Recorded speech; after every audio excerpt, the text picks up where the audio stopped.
नमस्ते दोस्तों, क्रिकेट के दीवानों, तैयार हो जाइए एक और रोमांचक सफर के लिए। हम बात कर रहे हैं भारत बनाम इंग्लैंड के चौथे टेस्ट के तीसरे दिन की, ओल्ड ट्रैफर्ड, मैनचेस्टर से, जहां हर गेंद, हर रन और हर विकेट ने हमारी धड़कनें बढ़ा दी। उम्मीद है आपको पिछली हाइलाइट्स पसंद आई होंगी, तो इस वीडियो को लाइक करना न भूलें। हमारा आज का लाइक टारगेट है 50 लाइक्स। तो बिना किसी देरी के चलिए गोता लगाते हैं इस यादगार दिन के एक्शन में। पहला सत्र, भारत की सूझबूझ भरी शुरुआत। सुबह का सत्र शुरू हुआ और भारत ने 271/6 के स्कोर से अपनी पहली पारी को आगे बढ़ाया। क्रीज पर थे हमारे भरोसेमंद रविंद्र जडेजा और युवा सनसनी नीतीश कुमार रेड्डी। जडेजा हमेशा की तरह शांत और आत्मविश्वास से भरे दिखे, जबकि नीतीश ने अपनी क्लास और टैलेंट का शानदार प्रदर्शन किया। इंग्लैंड की तरफ से जोफ्रा आर्चर और क्रिस वोक्स ने गेंदबाजी की शुरुआत की, लेकिन हमारे बल्लेबाजों ने पूरी सतर्कता और संयम के साथ उन्हें जवाब दिया। जडेजा ने अपनी ट्रेडमार्क शैली में रन बटोरे, खासकर वोक्स की गेंदों पर उनके कवर ड्राइव और लेग साइड पर फ्लिक शॉट्स देखने लायक थे। नीतीश ने भी कुछ खूबसूरत ड्राइव्स लगाए और दोनों ने मिलकर 7वें विकेट के लिए 50 रनों की महत्वपूर्ण साझेदारी पूरी की। ये रहा जडेजा का वो क्लासिक कवर ड्राइव, गेंद सीधे बाउंड्री के पार, क्या शॉट था। लेकिन इंग्लैंड ने हार नहीं मानी और वापसी की कोशिश में लगे रहे। शोएब बशीर की जगह आए टॉम हार्टले ने कमाल कर दिया। हार्टले ने एक शानदार गुगली पर नीतीश को चकमा दिया और 38 रन पर उनकी जुझारू पारी का अंत हुआ। भारत का स्कोर अब 320/7 था। क्या गेंद थी हार्टले की, नीतीश को पूरी तरह से भ्रमित कर दिया। लाजवाब गेंदबाजी। दूसरा सत्र, जडेजा का दबदबा और निचला क्रम का योगदान। लंच के बाद जडेजा ने अपनी पारी को और मजबूती दी।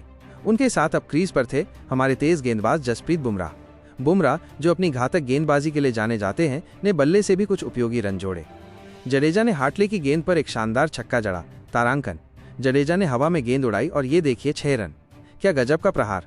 लेकिन इंग्लैंड के कप्तान बेन स्टोक्स ने अपने अनुभव का बखूबी इस्तेमाल किया। उन्होंने एक शानदार इन स्विंगर के साथ बुमराह को बोल्ड किया। बुमराह 12 रन बनाकर आउट हुए और भारत का स्कोर 350/8 हो गया। इसके बाद मोहम्मद सिराज और प्रसिद्ध कृष्णा ने जडेजा का साथ दिया, लेकिन जडेजा ही थे जो एक छोर संभाल कर खड़े रहे। उनकी शानदार अर्धशतकीय पारी 72 रन ने भारत को 400 के करीब पहुंचाया। आखिरकार जडेजा को जोफ्रा आर्चर ने एक सटीक यॉर्कर पर बोल्ड कर दिया। भारत की पारी 412 रनों पर समाप्त हुई। क्या जबरदस्त पारी खेली जडेजा ने। अकेले दम पर भारत को एक सम्मानजनक स्कोर तक पहुंचाया। सलाम है इस खिलाड़ी को। इंग्लैंड के लिए आर्चर और स्टोक्स ने 3-3 विकेट लिए, जबकि हार्टले को 2 विकेट मिले। तीसरा सत्र, इंग्लैंड की दूसरी पारी, भारतीय गेंदबाजों का वार। चाय के बाद इंग्लैंड ने अपनी दूसरी पारी शुरू की। उनके पास पहली पारी के आधार पर 25 रनों की बढ़त थी। जसप्रीत बुमराह और मोहम्मद सिराज ने भारत के लिए गेंदबाजी की शुरुआत की। बुमराह ने अपनी पहली ही गेंद से जैक क्रॉली को परेशान किया। उनकी आउट स्विंगर क्रॉली के बल्ले का किनारा लेते लेते रह गई। बुमराह की वो आग उगलती आउट स्विंगर क्रॉली के चेहरे पर साफ दिख रही थी बेचैनी। सिराज ने बेन डकेट को जल्दी आउट कर दिया। डकेट सिर्फ 4 रन बनाकर स्लिप में कैच आउट हो गए। सिराज की वो आग उगलती गेंद और डकेट सीधे पवेलियन वापस, भारत को पहली सफलता। इसके बाद जो रूट और हैरी ब्रूक ने पारी को संभालने की कोशिश की। रूट ने कुछ शानदार कवर ड्राइव्स लगाए, लेकिन आकाशदीप ने ब्रूक को 18 रन पर क्लीन बोल्ड कर दिया। आकाशदीप का कमाल।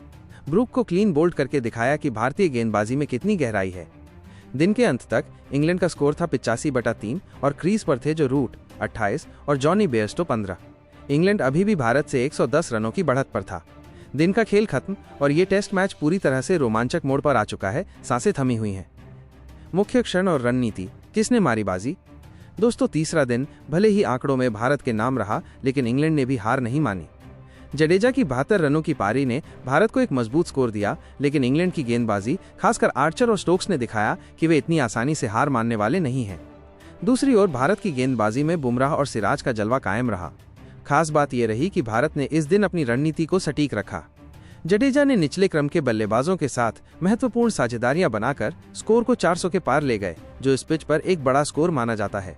इंग्लैंड की बल्लेबाजी अब जो रूट पर काफी निर्भर करेगी, लेकिन भारत के पास बुमराह और सिराज जैसे घातक हथियार हैं जो किसी भी समय मैच का रुख बदल सकते हैं। अंतिम विचार, आगे क्या। तो दोस्तों, चौथा टेस्ट अब अपने चरम पर है। भारत को अब इंग्लैंड को जल्द से जल्द समेटना होगा, ताकि वे एक छोटा लक्ष्य हासिल कर सकें और सीरीज में 2-2 की बराबरी कर पाएं।